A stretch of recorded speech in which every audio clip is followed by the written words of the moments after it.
Zoom liberou hoje ao meio-dia. Tem chamada que liberou agora, às 19 horas. Então, eu peço que depois, assim que der um tempinho, vocês vão lá e respondam, tá? E hoje, antes da gente começar a conversar sobre o conteúdo da aula de hoje mesmo, né? Nós vamos voltar num assunto que a gente conversou na semana passada, que foi a última parte ali, que era a padronização do leite, né? E aí eu coloquei para vocês, bem no finalzinho da aula, um exemplo de uma fórmula, né? Um diagrama de Cobenzi, que é utilizado para calcular a gordura do leite que tem que ser retirada ou adicionada. Vocês tentaram fazer esses exemplos em casa? Conseguiram chegar nesse resultado de 857,14 litros de creme de leite para padronizar o leite? Sim, não tentaram? Só para eu saber como que vocês estão. Eu acabei esquecendo de fazer essa atividade. Então tá, pessoal, é melhor vocês falar que não fizeram do que não falar nada, e de repente eu entendo que vocês estão entendendo. Não fez, não fez, tá? Então, assim, gente, vamos lá. É importante que vocês saibam da onde que as coisas surgem, né? Esse cálculo, ele é bem específico, né, para esse assunto. E assim, quando se fala em leite desnatado, ou gordura do leite, ou um leite semi-desnatado, ou quando vocês forem olhar o rótulo do leite, vai ter um percentual de gordura, é importante que vocês saibam da onde que isso surgiu, tá? Não quer dizer que vocês vão ter que estar fazendo esse cálculo a todo momento.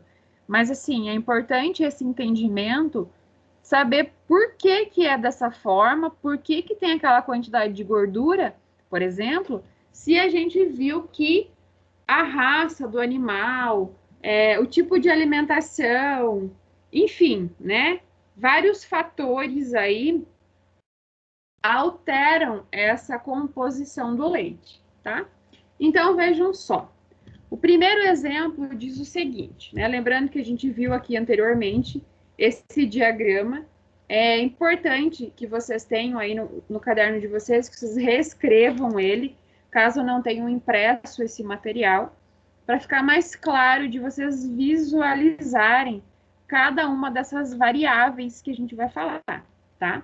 Então, dentro desse diagrama, a gente tem várias variáveis, cada uma tem uma função, um significado, cada uma dessas letras é alguma coisa, né? Então, nesse caso, nós temos a quantidade de leite em quilos, a quantidade de gordura em quilos, temos os teores de gordura no leite, o teor de gordura no creme. Teor de gordura se refere a porcentagem, tá? E temos ainda o teor de gordura que é o desejado no leite padronizado. Então, essa letra M é aquilo que a gente quer, né? Talvez a gente já tenha esse resultado. Normalmente é isso. A indústria, ela sabe quanto por cento de gordura ela quer naquele leite padronizado, tá? Então, um leite integral vai ter uma porcentagem de gordura, o leite semi-desnatado uma outra porcentagem, e o leite desnatado outra. Então, a partir desse valor, a gente vai precisar adicionar ou retirar essa gordura do leite. É isso que a gente vai ver agora, tá? Então, eu só vou refazer esse exemplo com vocês para que vocês entendam o que a gente tem, tá? Então, eu vou ir seguindo aqui no computador, vou colocando o mouse para vocês irem enxergando o que eu estou falando, tá? Então, eu gostaria que vocês acompanhassem isso e tentassem fazer também, tá? É bem possível, tá, gente, que tenha uma questãozinha dessa na prova. Então, vai ser com outros valores, obviamente, às vezes com outras informações. Então, é uma quantia bem fácil de fazer, mas que se vocês não entenderem, pode ser que vocês não consigam desenvolver ela. Então, por isso, tentam fazer e tentam entendê-la. Então, vamos lá. O exercício diz o seguinte, que tem estocado num silo 120 mil litros de leite com gordura de 2,70%. E ele já indica que o 2,70% é a letra A. E aí, se a gente voltar aqui em cima, a letra A minúscula é o teor de gordura no leite. Lembra que eu falei para vocês que ele era em porcentagem? Então, eu já tenho essa variável. Se vocês quiserem, vocês já vão substituindo aqui, conforme está no exemplo. Deseja-se produzir um leite UHT integral com 3% de gordura. Então, 3% de gordura é aquilo que se deseja. É o teor de gordura desejado, que é a letra M. Ele já está indicando, inclusive. Esse exemplo, gente, ele poderia não estar indicando também, tá? Mas como é um exemplo, ele está mostrando aqui cada um dos valores. Quanto creme com 45% de gordura, então ele já está dizendo que 45% é o teor de gordura do creme, então é a letra B, deve ser adicionado. Então vejam que a gente tinha uma quantidade de litros de leite que tinha 2,70% de gordura. Eu queria 3% e eu só tinha 2,7%. Quanto creme que tem 45% de gordura deve ser adicionado? Aí nós vamos para o diagrama de Cobenzi, tá? Então vejam só. Ele substituiu, né, aqui, aonde nós tínhamos a letra A, que é a letra A minúscula, 2,7%, a letra M, 3%, e a letra B minúscula, 45%, tá? Então, vejam só, a letra A maiúscula eu não tinha, que é a quantidade de leite em quilos, eu tinha a quantidade de leite em litros, né? Mas a gente sabe que a densidade do leite aí é diferente. Então, eu só tinha em quilos e eu precisava saber dela aliás, eu só tinha em litros, eu precisava saber ela em quilos. Então, eu substituí. Eu tinha a letra M e tinha a letra B. Então, 45%, né? Menos, que é o teor de gordura do creme, eu obtive um valor de 42 quilos de leite. Então, eu já tenho a letra A maiúscula, eu descobri ela. A letra B maiúscula, que é a quantidade de gordura em quilos, eu também não tinha, eu precisava descobrir. Então, eu tinha aqui a letra A era 2,7 e a letra M era 3. Então, eu fiz uma subtração. Vejam que ali ficou invertido os valores, né? Ficou 3 menos 2,7. Sendo que pela fórmula seria 2,7 menos 3. Mas aqui a gente não trabalha com valores negativos, né? Então, é só trocar, isso aí não tem problema, tá? Eu não posso trabalhar com menos 0,30 quilos de gordura, né? A gente está falando em números positivos. Beleza, a gente transformou tudo isso, né? Obtivemos todos esses resultados, mas ainda a gente não sabe quanto de creme nós vamos ter que adicionar em toda essa quantidade de leite aqui, né? Com todas essas informações, agora sim nós vamos conseguir saber quanto de creme de leite, quantos quilos ou quantos litros, né? Aliás, quantos litros de creme de leite eu vou precisar colocar dentro desses 120 mil litros de leite para obter esse leite com 3% de gordura. Então, vejam só, nós vamos partir por uma regra de 3, que vocês já conhecem, né? E vão determinar quanto creme deve se adicionar em 120 mil litros. Então, nós temos o seguinte, que em 42 quilos de leite, que foi o que a gente descobriu, nós precisamos de 0,3%, né, de gordura. Então, a gente sabe que deve-se adicionar 0,3 litros de creme, que a gente descobriu aqui, para cada 42 litros de leite, tá? Mas e para 120 mil litros de leite? Quanto de creme de leite eu preciso? X. Fazendo a regrinha de 3, nós já vamos descobrir que para 120 mil litros de leite, nós precisaremos de 857,14 litros de creme para padronizar esse leite.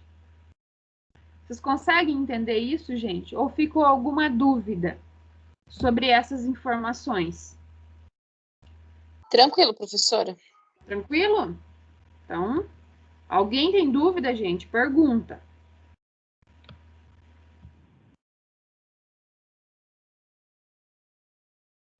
Agora sim, explicando, prof, é bem fácil. Eu quero ver na hora de...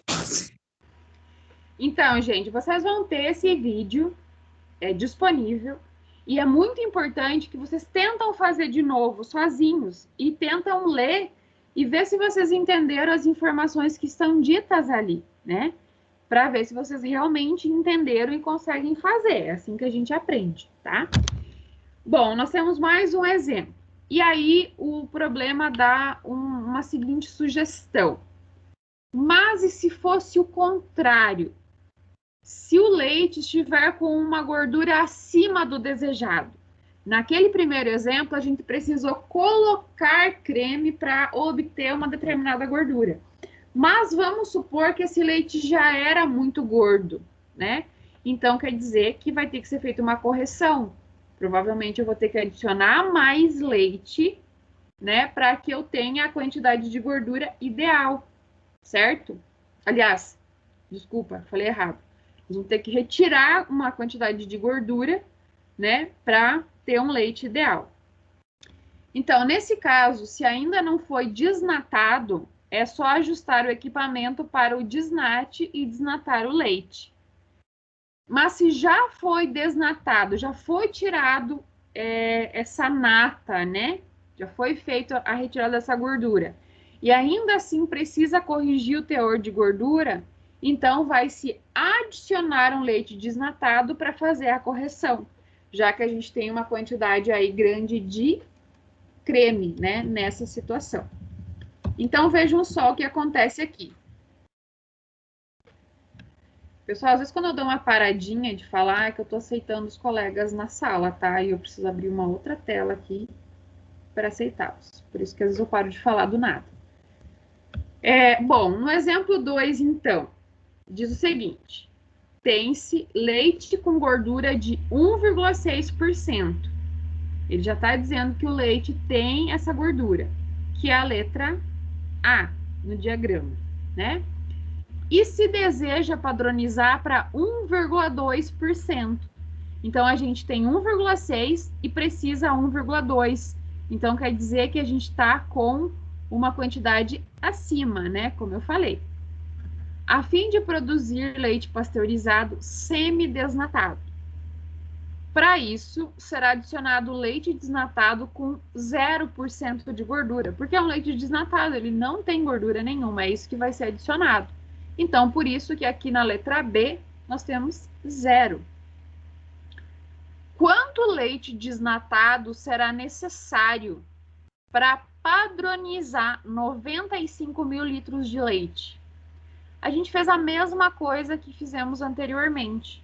substituímos os valores, obtivemos o A maiúsculo, aqui ficou 1,2, e obtivemos o B maiúsculo, que ficou 0,4, que é a diferença do que nós temos para o que a gente quer, tá?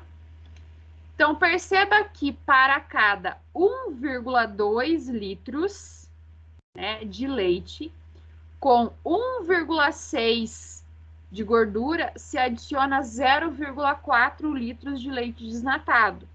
Então, assim, se eu tivesse 1 litro e 200 ml de leite, né, 1,2 litros, e que esse 1,200 litros tivesse 1,6 de gordura, eu adicionaria 0,4 litros de leite desnatado para eu obter essa gordura de 1,2%.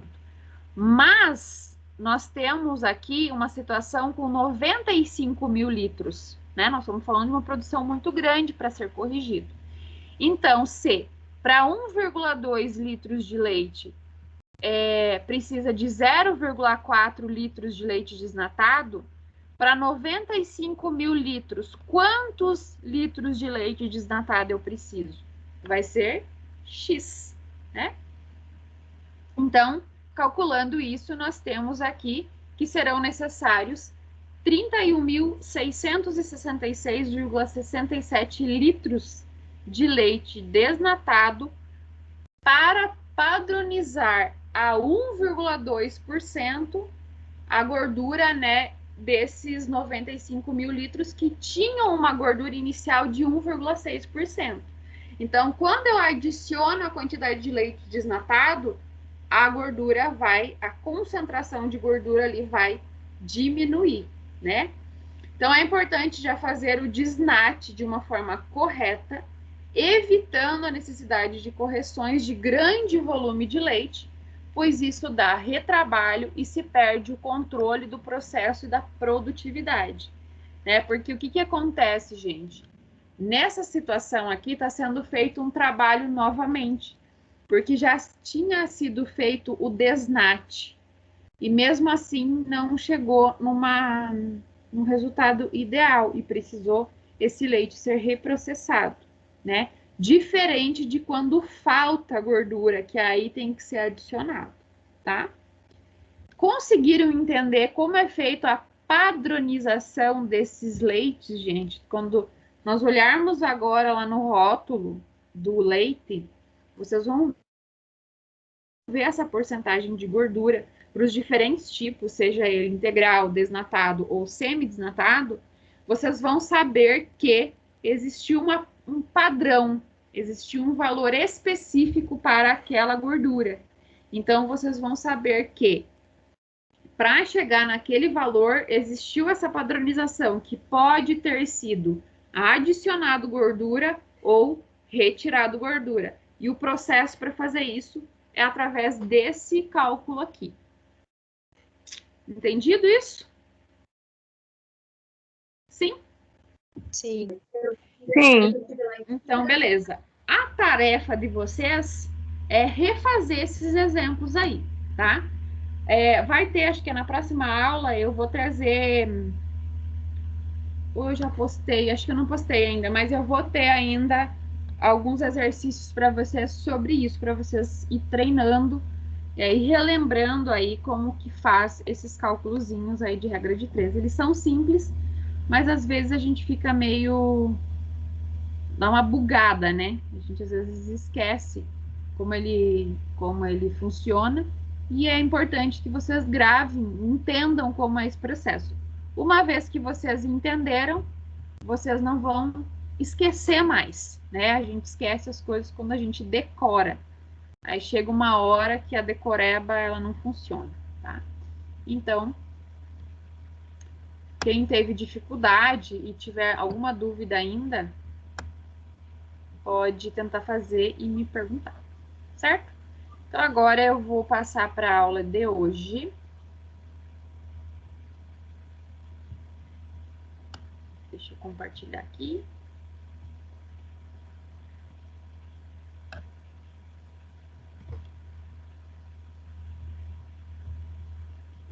Bom, então nós vamos seguir no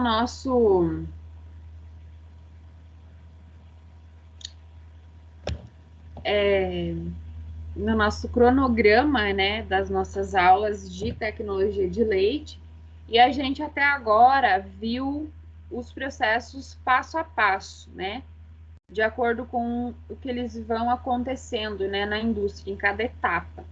Então, nós conversamos sobre a qualidade do leite, a composição, falamos sobre as análises, antes disso, como é o processo de ordenha, ordenha higiênica, depois a recepção desse leite no laticínio, falamos sobre as análises, vocês viram o processo de padronização, e hoje nós vamos falar do processamento desse leite.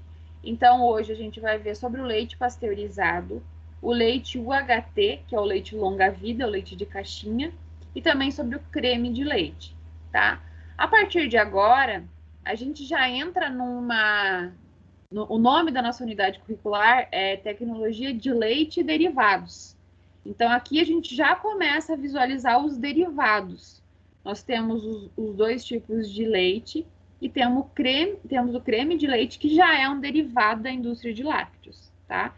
Então, a partir de agora, toda a aula, nós vamos ver algum produto, tá? Cada um tem um processo totalmente diferente dos demais, tá? Então, vamos lá. Muitas informações aqui vocês já devem ter ouvido, e agora a gente vai comentar sobre aqueles testes, aquelas análises que nós vimos na aula passada, né? E algumas curiosidades e fatores aí que vão influenciar nesse processamento.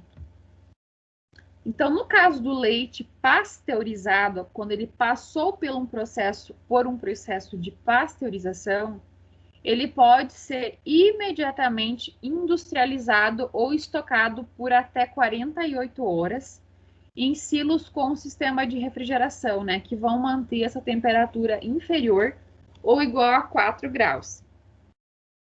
Para avaliar se a pasteurização foi adequada, é feito aqueles testes que nós vimos na semana passada, que são os testes enzimáticos. São testes rápidos a serem feitos, que é o teste da presença de fosfatase e peroxidase. A gente viu lá na aula passada que nesses testes, né, mudavam a coloração, se era positivo ou negativo. Então, isso vai avaliar se existia alguma enzima ali ainda proveniente desse leite cru, quer dizer que o processo de pasteurização não foi eficiente, ou ainda, se não for detectado uma coloração específica nesses testes, também vai poder ser verificado que o leite já foi pasteurizado e pode estar indo para um reprocesso, tá? E aí, consequentemente, fraudes, enfim, tá? Então, a fosfatase, ela é uma enzima que ela é inativada a 72 graus por 15 segundos. E a peroxidase é inativada em temperatura acima de 78 graus, tá? Então, após a pasteurização, o teste de fosfatase tem que ser negativo, tá? Indicando que o processo de pasteurização chegou a 72 graus por 15 segundos, né? Que é o mínimo que se necessita. E a peroxidase deve estar presente, pois a ausência dessa indica um aquecimento do leite que pode prejudicar aspectos nutricionais e tecnológicos dos mesmos. Vejam que aqui nós estamos falando apenas do leite pasteurizado. É aquele leite de saquinho que vocês conhecem, tá? Que é um leite que depois que ele foi pasteurizado, ele precisa ficar sob refrigeração. Diferente do leite de caixinha, que não precisa, tá? Então, o leite pasteurizado, ele é classificado de acordo com o teor de gordura, que é aquilo que a gente acabou de falar, que é da seguinte forma. O leite integral é aquele com teor de gordura de no mínimo 3%. O leite semi-desnatado ou parcialmente desnatado ele deve apresentar um teor de gordura de 0,5% e 2,9%. Vejam que é inferior ao integral. E o leite desnatado, ele deve apresentar um teor de gordura inferior ou igual a 0,5%. Então, sempre um com um teor de gordura inferior ao outro, tá? Bom, esse leite, ele precisa estar homogêneo. Nós estávamos falando em gordura e aí a gente viu essas porcentagens de gordura que o leite tem. Então, vocês sabem que a gordura, ela tem muita facilidade em se separar da água, né, do líquido. No caso do leite, nós temos vários constituintes ali, mas nós temos uma quantidade bastante grande de água, né, sendo que a gordura, ela pode se separar. Não é desejável a gente comprar um saco de leite ou uma caixa de leite e na hora que a gente for consumir, nós temos lá uma parte que é gordura e outra parte que é leite, né? Ninguém quer comprar o leite e ser dessa forma, né? Então, vejam só. No caso dos saquinhos de leite, às vezes é mais fácil essa gordura separar, né? E ela fica muitas vezes grudada na parede da embalagem, deixando um aspecto ruim, uma aparência ruim. Isso é mais comum do que no leite de caixinha, tá?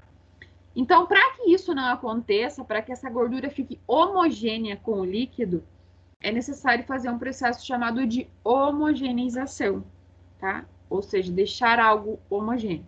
Vocês lembram que homogêneo é igual, heterogêneo é quando a gente tem fases distintas, no caso a gordura e o restante do líquido do leite, né? Então, a homogeneização, ela evita essa separação da gordura, né? Uma vez que ela tem uma densidade menor que a da água, além de ser hidrofóbica, ou seja, a gordura, ela tem pavor da água, ela se repele, né? Ela não tem uma afinidade química com a água do leite, podemos dizer assim, por isso que elas se separam.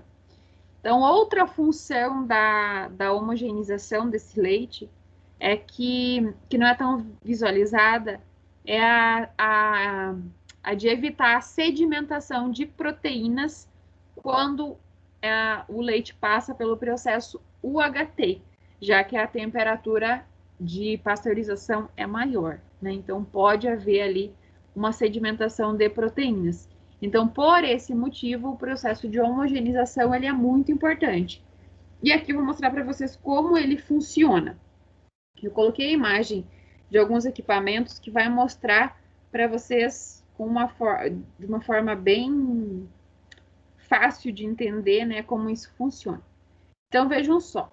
A homogeneização, né, ela é feita por um equipamento, que é o homogeneizador. Que ele faz o leite passar sob uma pressão por pequenos orifícios e quebrar as moléculas de gordura, né? Se elas são menores, elas vão ficar misturadas com o soro ou com a água do leite sem se separar. Então, vejam só, aqui nós temos um homogeneizador, isso tem nas indústrias, é um processo feito, aonde tem a entrada do leite, essas bolinhas laranjadas a gente entende que são os glóbulos de gordura, são glóbulos grandes e que depois de embalado e armazenado, elas vão ter a característica de ficar na parte superior e ficar numa fase heterogênea com o leite, né? O restante, a água do leite ali, né? O líquido do leite. Então, por isso, o homogeneizador, ele faz com que entre o leite e esses orifícios aqui são bastante pequenos e faz com que ocorra uma quebra dessas moléculas de gordura e saiam moléculas bem pequenininhas aqui que nós conseguimos visualizar. Então, ocorre uma saída do leite aqui, né? Uma entrada e uma saída do leite sob pressão, aonde, como essas partículas de gordura, né, vão ser tão pequenas, elas vão conseguir se homogeneizar com facilidade. e aí não vai ocorrer essa separação. Ou, se acontecer, vai ser uma separação não tão grande, né? Podemos dizer assim, não tão intensa como se o leite não tivesse sido homogeneizado, tá? Então, aqui nós temos um outro exemplo, né, do processamento do leite pasteurizado, como que acontece, né? Então, nós temos inicialmente um tanque de equilíbrio, as bombas, daqui ele vai para um controle de vazão, a centrífuga que a gente viu nas primeiras aulas, né? Depois daqui ele passa por um processo de homogeneizador, né? Que a gente acabou de ver. Passando pelo, aqui um retardador, né? São equipamentos que vão auxiliar no processo de pasteurização. Então, essas cores aqui, elas indicam, por exemplo, o azul escuro é um leite cru, gelado, né? Que ele vai passar por esses locais aqui. Depois nós temos o leite padronizado, a água gelada, o creme, né? A gordura, que sai por um lado e o leite vai para o outro, né? E o vapor. Então, é mais ou menos nesse fluxograma que o leite pasteurizado vai passar, tá? Depois de feito a homogeneização, né, tanto que vem escrito, inclusive, aqui, tá? Peguei uma marca conhecida aqui nossa, tá? Poderia ser qualquer marca, tá, gente? Então, é feito um processo de embalagem, né, que é o conhecido saquinho que a gente tem. Então, uma vez pasteurizado e com o teor de gordura padronizado, o leite ele é envasado, normalmente em embalagens de polietileno de 1 litro, né, os saquinhos plásticos, que devem estar íntegros e livres de contaminação, tá? Então, esse saquinho, na hora que o produto é envasado, ele é selado nessa hora, né? Então, ele vem normalmente em rolos plásticos e tem uma máquina que vai colando as extremidades desse saco e já enchendo, né? Preenchendo ele com a quantidade de 1 litro de leite. Entra o leite e já vem a máquina e sela. E esse leite vai sendo armazenado sob refrigeração. Posteriormente, ele vai para o supermercado e a gente consegue consumir ele depois de aberto em pouco tempo, né? Tanto que, assim como o HT, também depois que ele é aberto, ele deve ser consumido rapidamente, em até 7 dias, até menos. E no caso desse, então, ele vai ficar lá sob refrigeração, mesmo estando fechado, porque ele é pasteurizado. O leite UHT, ou longa-vida, como ele pode ser chamado, ele recebe esse nome longa-vida justamente pelo processo de pasteurização que ele passa. Então, ele dura mais tempo na prateleira do supermercado. Então, entende-se por leite UHT. O UHT é pela sigla Ultra High Temperature, que é ultra alta temperatura, né? Então, UHT no português. E o leite homogeneizado, ele foi submetido durante 2 a 4 segundos a uma temperatura entre 130 e 150 graus, tá? Ele foi homogeneizado da mesma forma que a gente viu, só que ao invés de ficar 15 segundos, ele ficou de 2 a 4, e ao invés de ser uma temperatura de 72 graus, ele ficou uma temperatura entre 130 e 150 graus. Então, vejam que aumentou significativamente, né, mais do que o dobro a temperatura do leite pasteurizado e o tempo caiu para menos da metade. Né? Então, por isso, e é essa temperatura que justifica o tempo desse leite no processo de ultra alta temperatura, tá? Então, mediante um processo térmico de fluxo contínuo, né, imediatamente resfriado. Então, ao mesmo tempo que ele é aquecido, né, ele é imediatamente resfriado a uma temperatura inferior a 32 graus e envasado sob condições ascéticas, em embalagens estéreis e hermeticamente fechadas, que é a caixinha que a gente conhece, né? Então, é uma caixinha que também ela está esterilizada e ela não tem nenhum tipo de contaminação, é totalmente estéril para receber esse leite.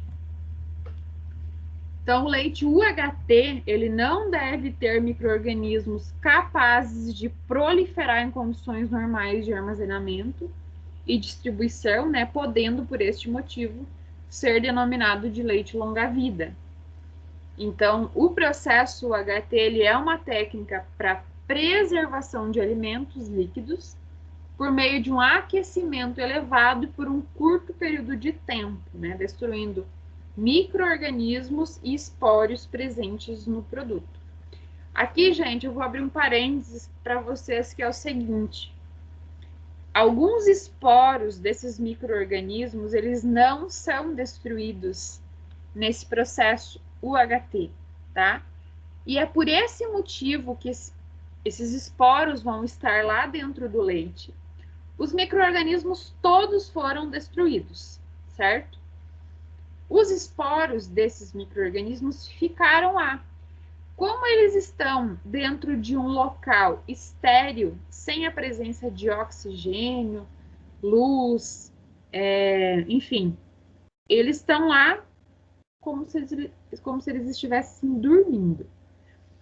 No momento que a gente abre a caixa de leite, esse leite já tem contato com oxigênio, já modifica aquele ambiente, já não é mais um ambiente intacto, né? A gente já alterou, já abriu ali, o oxigênio já entrou, e esses esporos vão começar a se multiplicar, vão acordar, né? Vão despertar, podemos dizer assim, e aí automaticamente o processo de proliferação de micro-organismos começa a acontecer.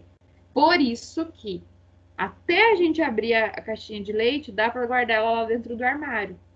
A partir do momento que a gente abriu, a gente tem que colocar ela na geladeira e depois de alguns dias ela já vai começar a estragar, tá? Quanto maior a temperatura que essa caixa vai ficar depois de aberta, mais rapidamente vai estragar, tá?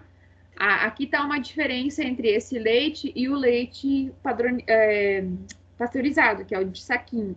No caso do leite de saquinho, os micro-organismos patogênicos, que é aqueles que causam doenças, que são destruídos.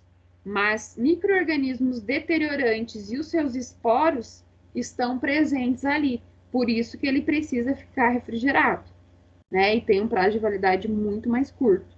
Mesmo sem ter aberto, ele precisa estar na refrigeração. E nós ainda vamos ter um leite, eu não sei se eu coloquei ele aqui, tem ainda um leite que se chama esterilizado. Ele não é um leite muito comum aqui no Brasil, que é um leite que chega a temperaturas maiores ainda. Aí sim ele elimina, inclusive, esses esporos que eu acabei de falar. Só que aí é um leite que vai ter uma textura, um sabor e uma cor diferente. Como o processo de aquecimento é muito mais alto, então já começa a ocorrer um processo de reação de caramelização e reação de Maillard nesse leite. Então ele já vai começar a querer caramelizar. Então ele tem um sabor bem específico de um leite cozido, diferente desses outros dois tipos que nós temos aqui, tá? Então não é um produto muito comum aqui do Brasil, mas em outros países tem esse tipo de leite e aí, consequentemente, o seu prazo de validade é maior ainda. Tá? Então, a ultrapasteurização, ela apresenta vantagens tecnológicas em relação ao processo de pasteurização e esterilização, né? Porque amplia o prazo de validade do produto, não necessita de refrigeração até o momento em que é aberto, não apresenta alteração nas características essenciais do leite, né? Tanto no aspecto nutricional quanto no sensorial. Então, nesse caso aqui, o leite de caixinha, gente, ele é muito interessante, porque nós temos um produto seguro, que dura bastante tempo, e a gente não perde nada nutricionalmente falando. Não estamos perdendo características importantes do leite por ele estar numa caixa, tá? Então, eu sei que existem muitos mitos em relação ao leite de caixinha, e aqui vocês estão vendo que o processo é assim que acontece. Então, não tem nada aqui dentro que comprometa a qualidade desse produto, tá? A gente não está utilizando aditivos aqui que não sejam benéficos, tá bom? Assim como não está sendo usado nada no leite de saquinho. A única diferença é a questão microbiológica mesmo, a questão da pasteurização e de como esse processo atua aí na microbiota desse leite, tá, gente? Então, a partir de hoje, se algum de vocês ainda tinha algum tipo de preconceito em relação com o leite de caixinha, a gente, como profissionais da área, a partir de agora, não pode partir mais de nós esse tipo de preconceito, né? A gente está aqui para entender como o processo acontece e a gente é um defensor, né, da indústria alimentícia. A gente sabe aqueles alimentos que são ultraprocessados e por que eles são ultraprocessados, né? Mas a gente também tem que entender aqueles que não são e entender os processos, né, para saber a qualidade do produto. Então, isso é nossa obrigação. Claro que vocês não precisam sair daí discutindo com a família e querendo provar por A mais B que é desse jeito, porque às vezes fica um pouco difícil de fazer isso, né? Então, coloquei aqui para vocês um fluxograma para facilitar melhor o entendimento daquilo que eu falei até agora. Então, nós temos, inicialmente, no processo desse leite, a recepção, filtragem e armazenamento do leite cru, o que a gente viu até agora, a pasteurização, a adição de estabilizantes e armazenamento do leite pasteurizado, esterilização e homogeneização do leite e invase acético do leite e processo final, né, finalizado. Então, a planta de produção de um leite UHT, ela está projetada para receber, armazenar, pasteurizar e esterilizar o leite em processos contínuos. Então, iniciou o processo, ele vai até o final, até o armazenamento, né, a embalagem e armazenamento, sem interrupções. Os subprodutos gerados na planta de produção, né, também recebem um tratamento. É o caso do creme de leite, que num processo de padronização pode ser retirado, né? E todo o processo tem um sistema de limpeza CIP, que é aquele processo Clean in Place, que ocorre dentro do equipamento. Isso garante o ciclo de limpeza correto e higienização de toda a instalação, tá? Não seria possível desmontar tudo isso para fazer a higienização. Vocês viram na foto aqui, ó, anterior, é um processo tudo interno, né? Tubular que acontece. Então, a higienização deve ser feita dessa forma, tá bom? Sobre a pasteurização, adição de estabilizantes, padronização e armazenamento do leite pasteurizado, tá? Todo o leite, né, usado na indústria para a produção do UHT é submetido a uma pasteurização rápida e o produto, ele é bombeado para um tanque de equilíbrio. O que é isso, gente? Eu falei antes sobre isso e eu vou explicar agora. Esse tanque de equilíbrio, eles são adicionados sais de citrato e fosfato de sódio. Aí vocês vão me dizer assim, professora, você acabou de falar que o leite, o UHT, o leite de caixinha, não é adicionado nenhum aditivo. Mas vejam só, se vocês forem lá olhar na caixinha, vai estar isso daí, esses sais escritos. Por que isso é adicionado, gente? Esses sais de citrato e fosfato de sódio, que é utilizado 0,1 grama desses sais por 100 ml de leite, eles vão atuar como um estabilizante da proteína do leite. Vocês sabem que o leite tem uma proteína chamada de caseína. Essa proteína, quando ela atinge essa temperatura de até 150 graus no processo UHT, ela se desestabiliza. E aí a gente falou antes, lá no processo de homogeneização, que essa proteína ela poderia sedimentar dentro da caixa e transformar esse leite aí em uma mistura heterogênea também, né? Então, a homogeneização ela serve para auxiliar nisso também. Então, esses sais que são adicionados são para proteger essa proteína, tá? Então, é um produto utilizado que não tem nenhum problema para nós consumirmos, né?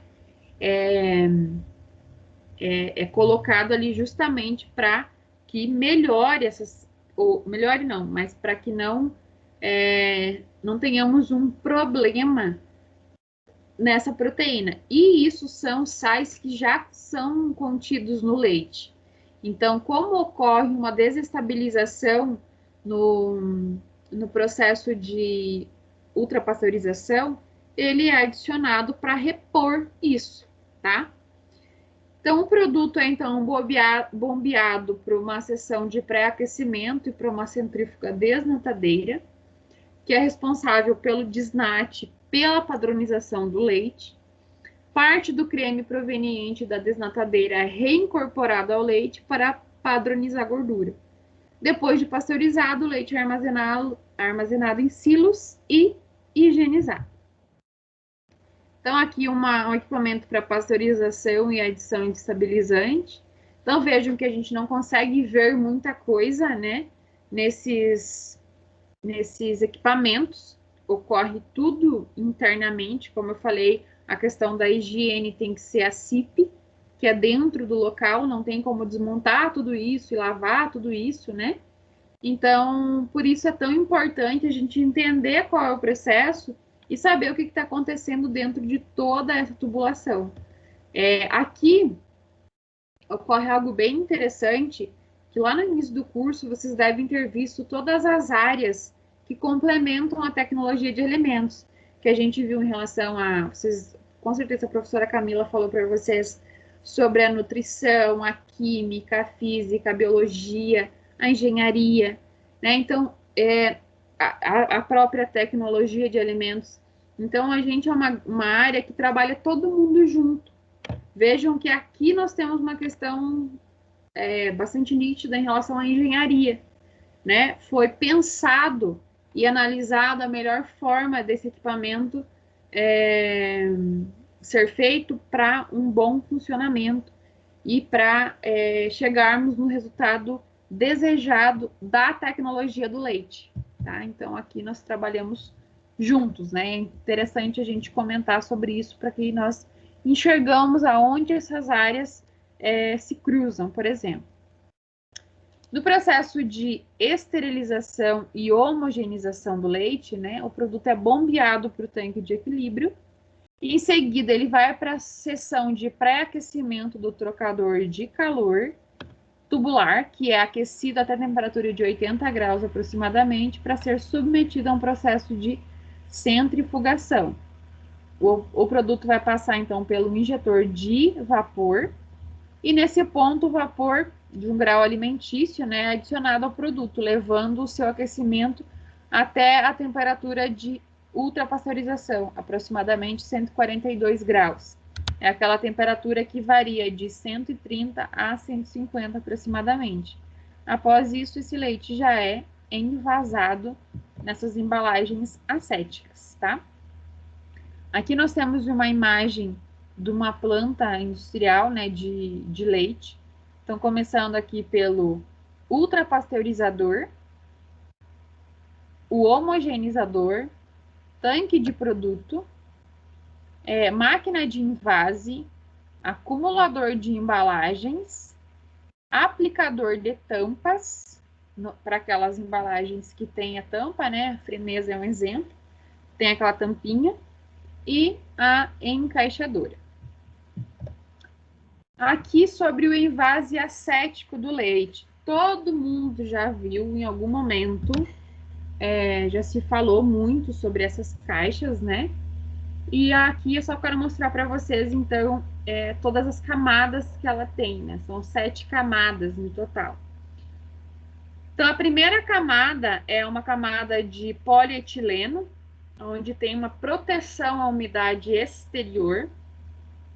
Depois tem uma camada de papel, que dá estabilidade e resistência ao produto. Em terceiro, nós temos mais uma camada de polietileno, que vai gerar uma camada de aderência entre as folhas, né? A folha de alumínio, que é uma barreira, então, contra o oxigênio, aroma e luz. Isso serve para outras caixas também, né? Não só de leite. Mais uma camada de polietileno, camada de aderência novamente, né? E a sexta camada, que é a proteção para o produto, a última camada que tem aqui. E 7 aqui, que vem junto com a 1, é onde ocorre a impressão desse material, tá? Então, se chamam aí de embalagens cartonadas, onde tem todas essas camadas aí e se garante um envase assético de alimentos. Isso serve para aquelas caixinhas de vegetais, sucos, água de coco, por exemplo, né? São vários produtos que são vendidos, né, comercializados em caixas.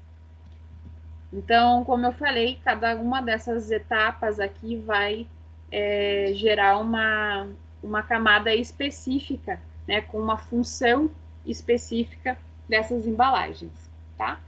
Então, aqui é mais para conhecimento de vocês, é aquilo que a gente acabou de falar sobre cada uma dessas camadas aqui. Nessa fase de invase aqui, e produção, são coletadas diversas embalagens para análise da sua integridade, né, a fim de monitorar a hermeticidade e a formação das mesmas. Então, existe um controle de qualidade para essas embalagens também, porque se a embalagem não está adequada para o produto, obviamente, ela pode gerar um defeito aí na produção do leite, por exemplo, né? Então, essas análises também são necessárias.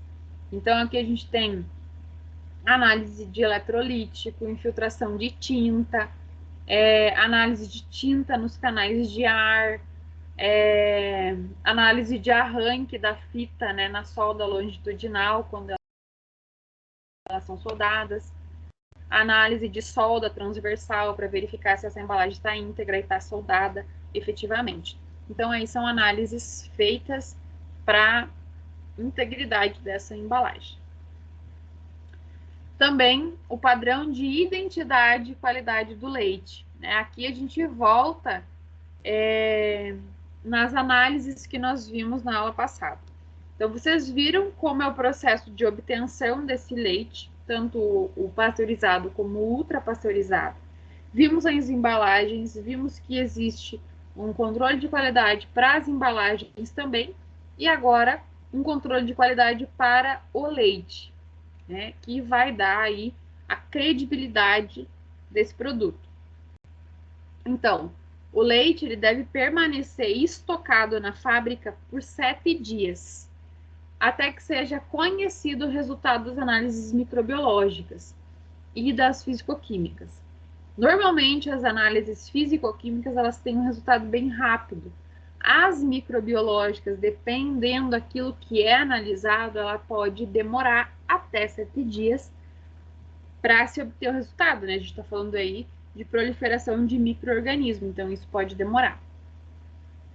E essas amostras elas são coletadas, né, no decorrer da produção e mantidas em estufa, em temperaturas de 35 a 36 graus, que é a temperatura ideal para a proliferação desses micro-organismos.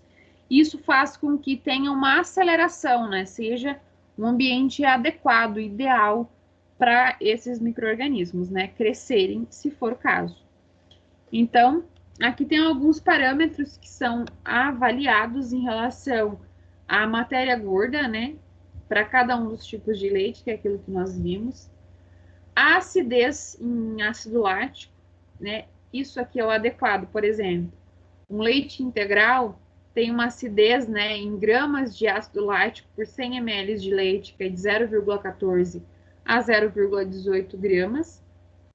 Isso para todos os leites, a acidez é igual para todos. O que vai mudar aqui é a gordura. Estabilidade ao etanol, 68%, né, deve ser estável para todos. E o status seco desengordurado, né, um mínimo aí de 8,2, 8,3 e 8,4, respectivamente.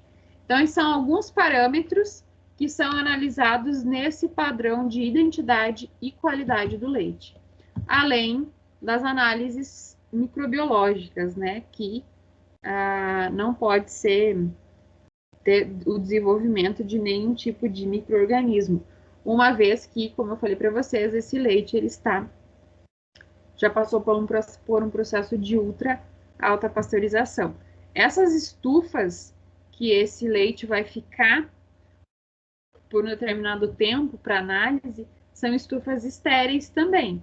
São estufas que são próprias para isso, aonde não há nenhum tipo de contaminação e essa amostra vai lá para dentro e é feita essa análise, tá? Então não tem uma interferência externa ali para dar um resultado falso positivo, por exemplo. Tá? Muito bem. O processo de pasteurização e ultrapasteurização, vocês viram como ele funciona.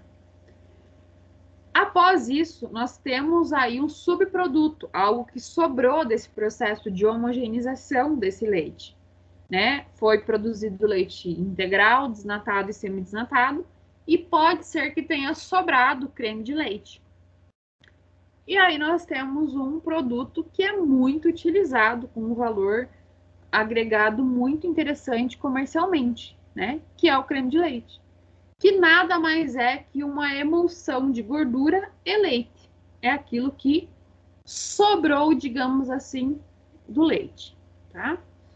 Então, o teor de gordura no leite é um fator que determina o preço pago ao produtor em algumas empresas, pois essa gordura é passiva de uma agregação de valor. Então, é importante e interessante que esse leite seja gordo, quando comercializada na forma de creme de leite ou manteiga. A manteiga é um produto que nós vamos ver posteriormente. Na próxima aula, a gente vai falar da manteiga. Hoje nós vamos conversar sobre o creme de leite apenas, tá? Senão, vocês não vão dar um nó na cabeça de vocês de tanto produto, tá? Então, sobre o creme de leite, né? Ele pode ser vendido de uso industrial, pasteurizado ou nata, tá? Que é esse potinho aqui. E o creme de leite UHT, que é esse aqui que a gente conhece de caixinha, tá? Tô aqui fazendo um merchan da Frimeza. Como eu falei, poderia ser qualquer marca, tá, gente? Creme de leite de uso industrial. O que é isso? Então, esse leite, ele é o produto resultante do desnate, como vocês viram. Quando comercializado a granel para ser usado como matéria-prima da indústria alimentícia em geral, né? Panificação, confeitaria, massas, doces, sorvetes, ele é denominado um creme de leite a granel para uso industrial, tá? Então, empresas que utilizam uma grande quantidade vão receber esse leite, esse creme de leite dessa forma, né? Segundo o Ministério da Agricultura, a matéria gorda do creme de leite deve obedecer a um padrão de identidade normais de gordura láctea. Então, quer dizer, esse creme de leite ele também tem parâmetros a serem seguidos, né, em relação à acidez, ao teor de gordura, né, que tem um mínimo de 10%, pelo menos. Acidez não é... Aqui, ó, acidez 0,20 gramas de ácido lático por 100 gramas de creme. Não é permitida a utilização de aditivos. Tem-se uma temperatura ideal para transporte, né, e recebimento. Não deve conter matérias estranhas como colostro, sangue, pus, antibióticos, antissépticos, conservadores e neutralizantes, né? Resíduo de hormônio e toxinas microbianas, resíduos de pesticidas e metais tóxicos. Da mesma forma que isso não é permitido para o leite, não é permitido para o creme de leite e outros derivados, tá?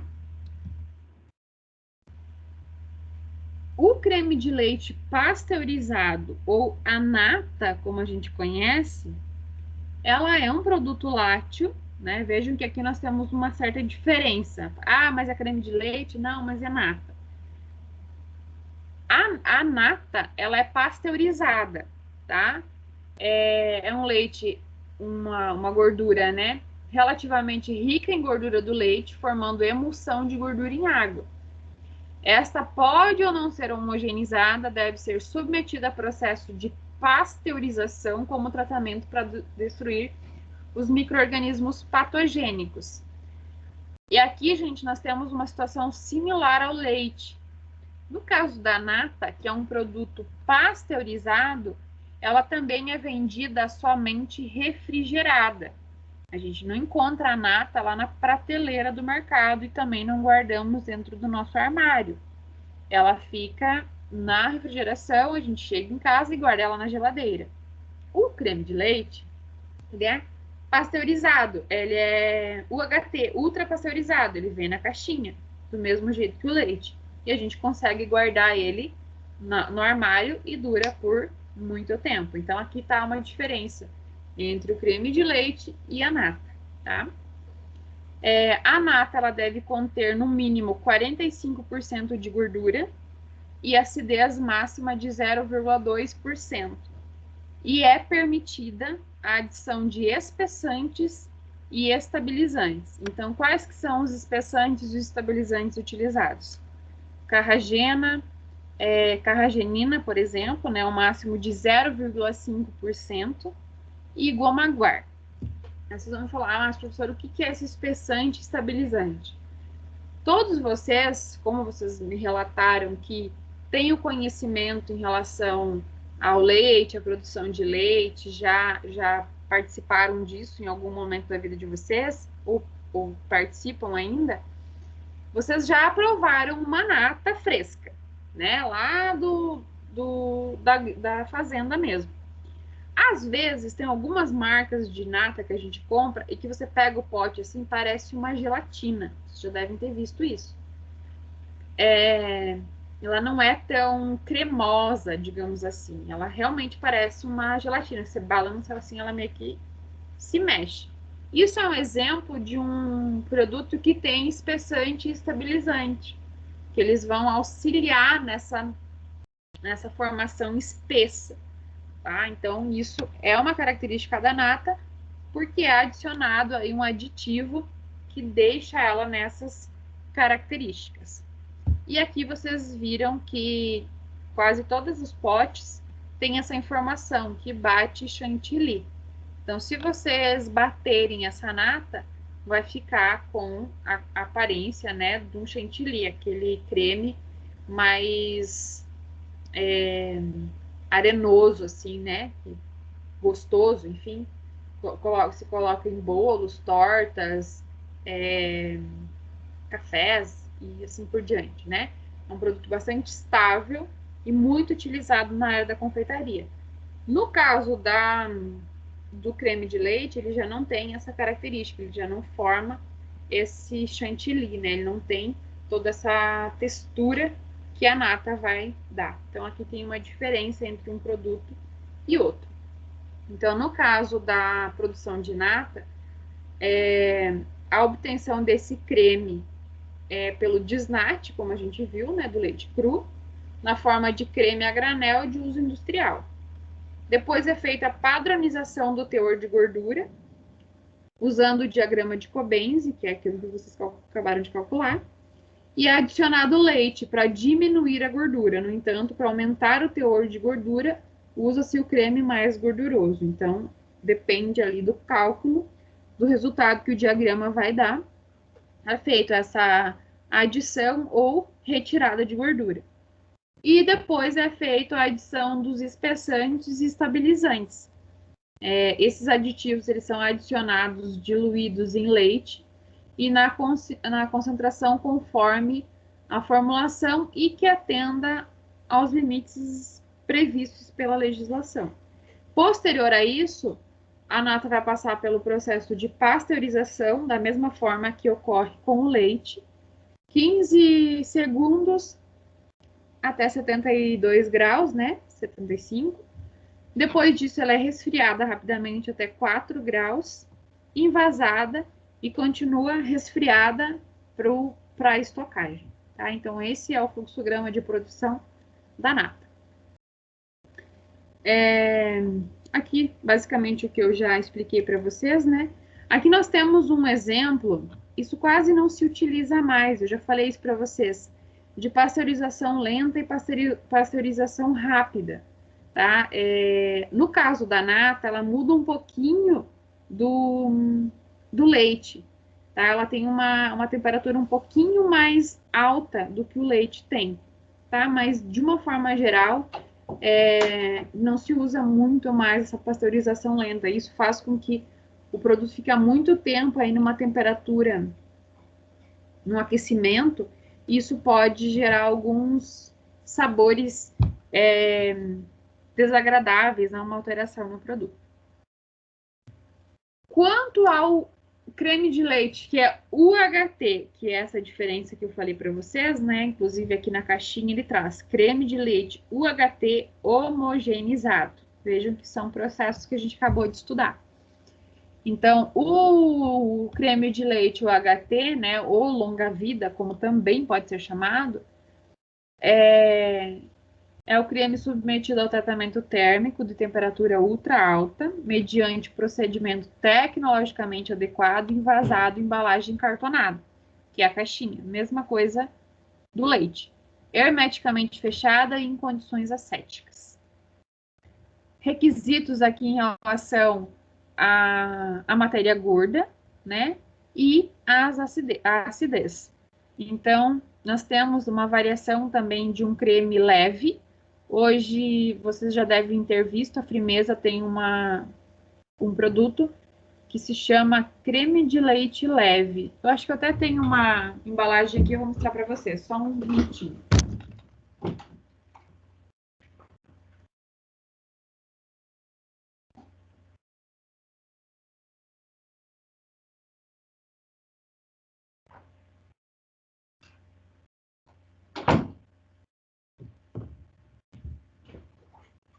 Vocês estão vendo essa caixinha de leite aqui, creme de leite que eu estou mostrando para vocês? Sim. Sim, já tinham visto ela no mercado? Nunca prestei atenção, professora. Então, ela está junto com as outras. Só que daí agora ela tem essa informação, creme de leite leve. Então, o creme de leite normal, né? Ele tem uma quantidade de gordura, né, uma matéria gorda, entre 20% e 50%, 20% e 49,9%. Essa daqui, ó, tá entre 10% e 19%. Essa aqui da Frimeza, ó, que eu tô mostrando para vocês, ela tem 17% de gordura. Aqui tá uma informação, já bem no rótulo, na caixa, que o consumidor vai ver na hora essa informação aqui. Isso é uma forma de chamar a atenção do consumidor, que vai ter uma porcentagem de gordura mais baixa, tá? Por isso que ele se chama creme de leite leve, tá? Então, aqui está a diferença entre a porcentagem de gordura entre os diferentes tipos de creme de leite UHT, que é de caixinha. E aqui embaixo está escrito creme de leite leve UHT homogeneizado. Né? Mesma coisa que essa caixinha aqui, que está no slide. Aí tem a porcentagem em acidez, que é a mesma para todos os tipos, né? E essa é uma característica que não muda. Então, no caso do creme UHT, poderá conter agentes espessantes ou estabilizantes permitidos, né, pela legislação, Poderão conter também os sais estabilizantes permitidos e as suas quantidades definidas, né? Aqui, deixa eu ver. Nesse leite aqui tem creme de leite, leite em pó desnatado e espessantes, que são esses permitidos, que é a carboximetilcelulose sódica, celulose e goma carragena. E estabilizantes, trifosfato de sódio, monofosfato monossódico, difosfato de sódico e citrato de sódio. Então, as duas coisas que são adicionadas aqui de aditivos é o espessante e o estabilizante, que é o que nós vimos aqui anteriormente, no caso da nata, né, e do creme de leite, que é permitido, tá, gente? Então, eles levam aí nomes diferentes, são produtos bastante utilizados na indústria alimentícia que vai dar essa característica mais espessa desse produto. E nesse caso aqui, tem a adição do leite em pó desnatado também, que vai auxiliar aí nessa composição. Mas vejam que nós não temos nenhum ingrediente que não seja lácteo, por exemplo, né? Além dos aditivos. Então, aqui tem vocês puderam ver com essa aula essas diferenças. Esses produtos aqui em específico, o leite e o creme de leite, eles são produtos obtidos no mesmo momento. Então, da mesma forma que o leite está sendo produzido, seja ele integral, desnatado ou semidesnatado, está se tendo uma produção de creme de leite também, né? Então, os processos aqui, eles são concomitantes, um vai dependendo do outro. Agora, a partir do que a gente vai ver na próxima aula, que nós vamos estudar sobre a manteiga, aí já é um processo um pouco diferente. Aí pego o leite, a gordura, né? E aí passa por um processo de agitação, né? E é batido essa gordura, né? Falando de uma forma bem grosseira, que vocês vão ver na semana que vem. E a gente obtém a manteiga. Então, é um processo um pouco diferenciado. Por isso que eu separei para vocês já em etapas para nós seguir esse fluxograma, né, contínuo aí dos derivados.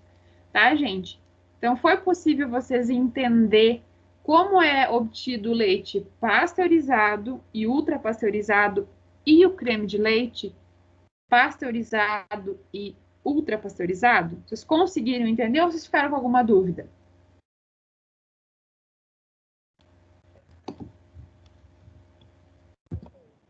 Estão aí ainda? Estão me escutando?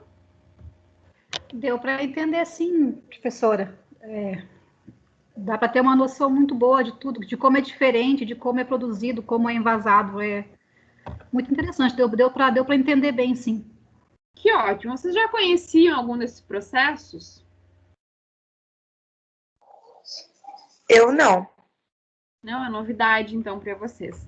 Então, assim, gente, o processo de pasteurização e ultrapasteurização a gente até ouve com mais frequência. Em outras unidades curriculares também é falado, né, sobre a pasteurização de alguns alimentos. Né, mas a partir de agora, em relação aos derivados, são assuntos bem específicos, tá? Então, é importante que vocês prestem atenção na aula e tirem as dúvidas que caso vocês venham a ter, tá? Isso é bem importante para que vocês não carreguem essas dúvidas aí e, de repente, mais para frente, vocês percebam que vocês não sabem de algum assunto.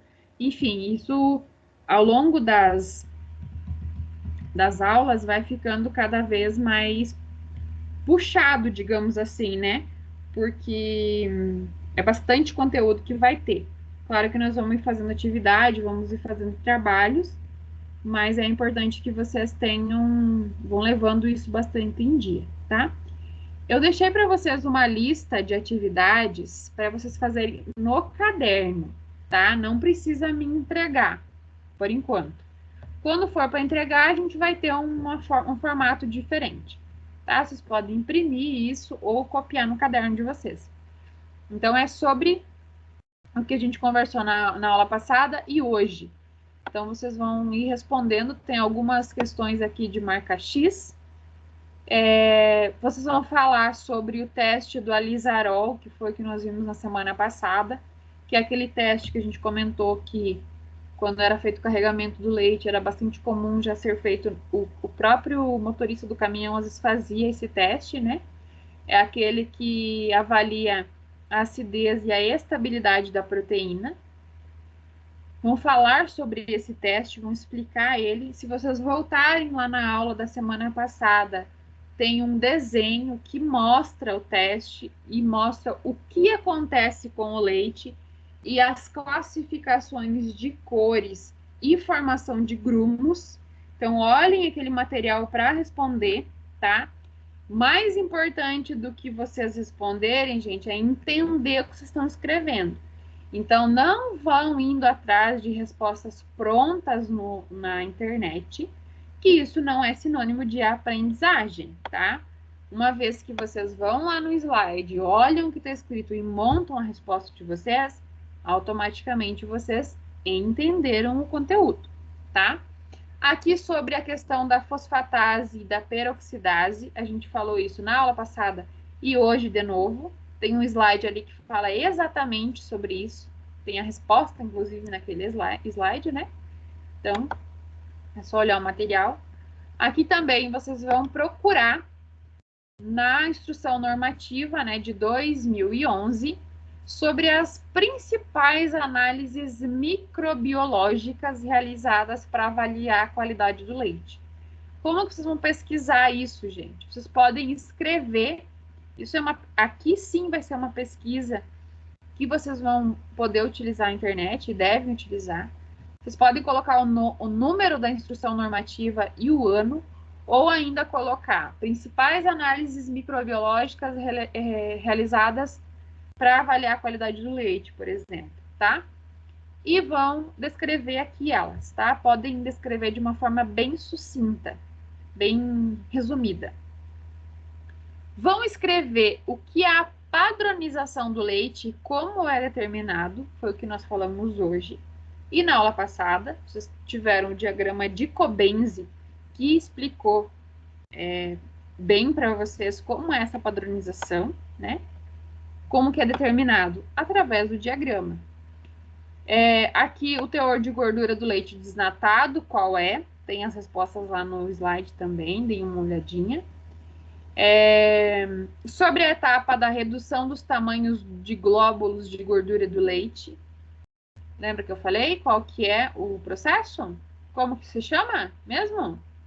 Quando a gente diminui o tamanho da partícula de gordura. É padronização, pasteurização, filtração ou homogeneização? Quem lembra?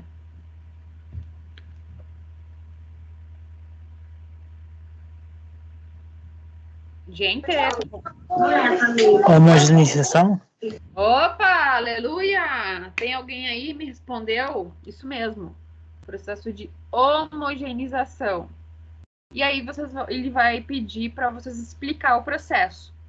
Se vocês quiserem desenhar, tudo bem, tá? Mas é importante que vocês também descrevam esse desenho, tá bom? Vão explicar como é o processo de pasteurização do leite. Cuidem aqui, pasteurização. E depois nós temos um processo de ultrapasteurização, tá? E ele também vai pedir a diferença aqui dos binômios tempo e temperatura para pasteurização lenta e para pasteurização rápida, tá? Vocês voltam lá na aula que vai ter. E a diferença entre o leite pasteurizado e o leite longa-vida. E vão explicar, tá? A tarefa de vocês para essa semana, que tem feriado, inclusive, é fazer essas atividades aqui, essa lista, deixar no caderno, e refazer aqueles exemplos dos cálculos do diagrama de Cobenzi, tá? Essa é a tarefinha de vocês para essa semana, para a unidade curricular de leites. Na semana que vem, a gente já vem com um assunto novo, e vai ter mais uma lista de atividades. Então, ao longo das aulas, sempre vai ter uma atividade sobre o assunto que a gente leu, Então, por isso que é importante que vocês vão deixando isso em dia. Logo mais, nós vamos ter um trabalho sobre esses assuntos e depois nós temos uma prova sobre esses assuntos todos, tá? Então, por isso, não deixem para responder isso no dia da prova, porque pode ser que não seja muito interessante, vocês vão ficar com dúvidas, vocês já vão ter visto um monte de conteúdo e talvez não vão lembrar do que a gente viu hoje. A aula está gravada, vai estar disponível para vocês. Voltem, assistam novamente. Se ainda assim não entenderam alguma coisa, me perguntam que eu explico novamente quantas vezes for necessário. Tá bom, gente? Alguma dúvida? Querem colocar alguma coisa? Fazer algum comentário? Fiquem à vontade.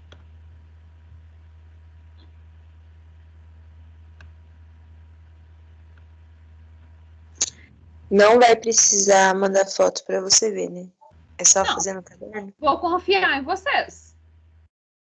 Todo mundo adulto, né? Todo mundo faça e vocês mandem aí para a consciência de vocês quem não fez, tá? Para mim não precisa, tá bom, gente? Tá. Então, até quinta-feira na aula de segurança dos alimentos. Boa semana para vocês, se cuidem, usem máscara e bom descanso hoje.